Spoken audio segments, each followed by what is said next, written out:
اب اگلی بات جو سمجھنے کی ہے وہ یہ سمجھ لیجئے کہ پاکستان بن گیا لیکن آج تک جس مقصد کے لیے بنا تھا اس کی طرف پیش قدمی نہیں کر سکا. لیکن ہم یہ نہیں کہہ سکتے کہ پاکستان نے کوئی دنیا میں کوئی فائدے کا کام کیا ہی نہیں, کوئی مسلمانوں کی بہتری کا کچھ کام بھی نہیں کیا, بالکل بیکار ملک ہے, فضول بنا ہے, کوئی فائدے کی بات نہیں ہوئی. یہ کہنا بھی ایک حماقت کی بات ہے. بہرحال آپ اس وقت بھی ایٹمی طاقت ہیں, واحد اسلام پوری اسلامی ورلڈ میں واحد ملک ہے جو ایٹمی ٹیکنالوجی رکھتی ہے. پھر یہ کہ کچھ تو ہے کہ جس کی وجہ سے دنیا آپ کے بارے میں منصوبے بندیاں کرتی ہیں, تو یہ نہیں کہ آپ نے بالکل ہی کچھ نہیں کیا, آپ نے بہت کچھ کیا بھی, لیکن یہ کہ اس نظریے کے اعتبار سے, اس ہدایت کے اعتبار سے ہم کہہ سکتے ہیں کہ ہم 47 کے مقابلے میں آج زیادہ بری جگہ پہ کھڑے ہیں, زیادہ برے حالات اور بدتر صورتحال سے دوچار ہیں. اور آج کا مسلمان اس مسلمان سے زیادہ گیا گزرا ہے جو 1947 میں تھا. اور دو قومی نظریے کے اعتبار سے بھی, نظریہ پاکستان کے اعتبار سے بھی یہ پچھلے 20 سال انتہائی گندے گزرے ہیں. یہ جو پرویز مشرف کے بعد سے دور آیا ہے, یو ٹرن کا زمانہ, تو یہ یو ٹرن کا تباہی کا زمانہ ہے, اور اس اعتبار سے مورال بھی ڈاؤن ہوا ہے. وہ نیشنل ایجنڈا اس کا بھی کوئی حشر نشر ہو گیا ہے, اور اس کی نحوست ہے جو اس وقت ہم جس کو بھگت رہے ہیں, جو ہمیں نظر آ رہے ہیں. لیکن میں ایک دوسری بات آپ کو سمجھانے کی کوشش کی ہے اس میں, لیکن وہ ذرا تھوڑی سی اسی کو سمجھ آئے گی جو بٹوین دا لائن بھی سمجھ سکتا ہے, تو آج ذرا میں اسے نکال کے آپ کے سامنے رکھ دیتا ہوں. یہ ہے ذرا تھوڑا سا مشکل مضمون, لیکن بہرحال چلے میں آپ کے سامنے کوشش کرتا ہوں, کیونکہ اب یہ ساری چیزیں چھیڑیں گے تو تب جا کے وہ اطمینان قلب حاصل ہوگا جو آگے کام کرنے کے لیے ضروری ہے. وہ یہ ہے کہ دیکھیں, ایک سوال ہے اپنے سامنے رکھ, میں نے پچھلی دفعہ اٹھایا تھا پھر چھوڑ دیا.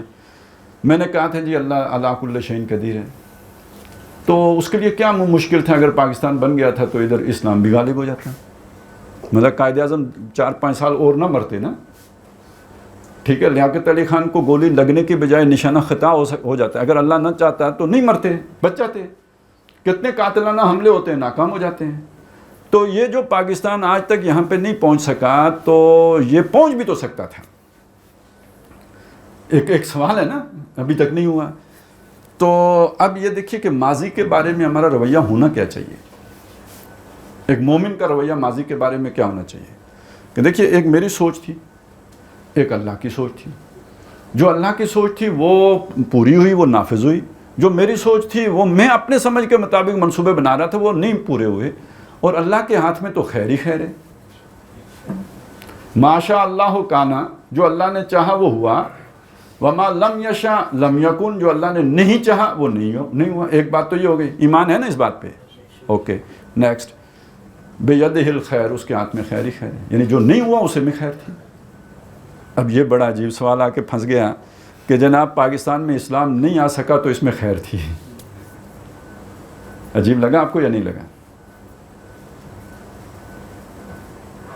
یا آپ اس کو سوچنے کے لیے تیار نہیں ہیں؟ ایمان خطرے میں جا رہے ہیں. بھائی نہیں سوچیں گے تو اگلی بات نہیں سمجھ میں آئے گی. اگلی بات سمجھنے کے لیے اس کو سمجھیں, ذرا اس پر اپنی محنت کریں. آپ جو ہے نا تھوڑا دماغ کو مشقت میں ڈالیں, اپنے آپ کو غور و فکر کا عادی بنائیں کہ بھئی اس میں کیا خیر کا پہلو ہو سکتے ہیں. تو دوسری بات میں نے اسی موقع پہ عرض کر دی تھی کہ اللہ تعالیٰ علیم و خبیر ہے, علی کل شیء قدیر بھی ہے, علیم اور خبیر بھی. وہاں پہ الفاظ یہ تھے کہ علیم اور حکیم ہے, یعنی اس کی حکمت جو ہے نا وہ پرفیکٹ حکمت ہے. وہ اپنے وقت پہ اس کے فیصلے نافذ ہوتے ہیں اور پرفیکٹ ٹائم پہ نافذ ہوتے ہیں. اس کے یہاں جو دیر ہوتی ہے اس کے اندر بھی کوئی حکمت بھی نہ ہوتی ہے. اب اسباب کی سطح پر اگر آپ اسے دیکھیں گے تو اسباب کی سطح پہ سمجھ لیجئے کہ اگر اس وقت اسلام غالب ہو جاتا تو پاکستان کے پاس یہ وسائل تو نہیں تھے جو آج ہیں, اور یہ بن نہیں سکتا تھا. ہمارے لوگ کہتے ہیں صرف اس وجہ سے نہیں بن سکتا تھا کہ مسلمان یہ چاہتے ہیں بن جائے, انگریز کی بھی کوئی ضرورت تھی اس کو بنانے کی, اس لیے بن گیا. ٹھیک ہے, جاگیرداروں کی بھی کوئی ضرورت تھی اس لیے بن گیا. تو اگر اسی وقت اسلام نافذ ہو جاتا تو جاگیرداروں کی ضرورت ختم ہو جاتی, پاکستان سے دلچسپی ختم ہو جاتی یا نہ ہو جاتی ہے. یہ سارے جو بیوروکریٹ ہیں یا جو بڑے بڑے آپ کے آفیسرز تھے جنہوں نے بعد میں مارشل لا لگایا, ایوب خان جیسے, ان کے پاکستان کے ساتھ دلچسپی ختم ہو جاتی ہے یا نہ ختم ہو جاتی ہے. انگریز کی امریکہ کی دلچسپی ختم ہو جاتی ہے یا نہ ختم ہو جاتی ہے. ادھر اتنا بڑا ہندوستان کھڑا تھا, ادھر رشیا کھڑا تھا, یہ سروائیو کیسے کرتا.